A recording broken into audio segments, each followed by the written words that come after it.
Après la mort de Clotaire Ier en 561, ses fils se partagent le royaume, mais très vite, les tensions éclatent et les guerres fratricides plongent les Francs dans le chaos.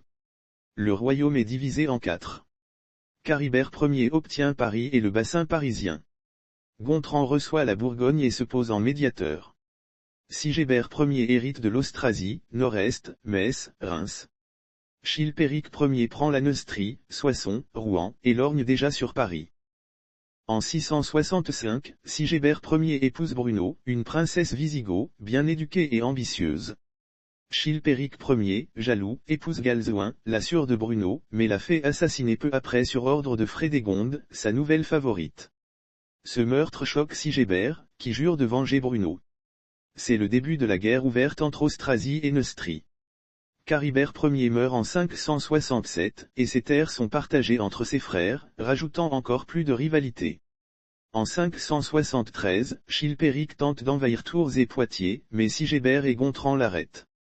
Sigébert est attaqué par les Avars à l'est, et ses frères ne l'aident pas. En 575, Sigébert et Chilpéric s'affrontent militairement. Sigébert l'emporte et son frère se réfugie à Tournai. Sigébert est acclamé roi par les Neustriens, mais Frédégonde envoie des assassins, probablement des sicaires, qui le tuent à Vitry-sur-Seine. Son fils, Childebert II, n'a que 5 ans. C'est Bruno qui prend le pouvoir en Austrasie. En 584, Chilpéric est assassiné à son tour, probablement sur ordre de nobles mécontents, mais certains soupçonnent Bruno. Frédégonde prend le pouvoir en Neustrie pour son fils, Clotaire II qui a seulement quelques mois. Elle élimine tous ses ennemis et gouverne d'une main de fer. Bruno cherche à organiser un État fort et administré. Frédégonde gouverne par la terreur, les intrigues et les assassinats. Leur rivalité marque toute la fin du Vie-siècle avec des attaques indirectes répétées.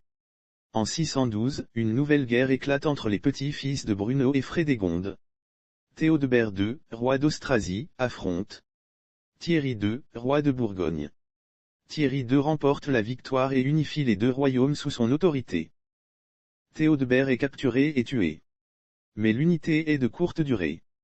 Thierry II meurt en 613, laissant un fils trop jeune pour régner, Sigébert II.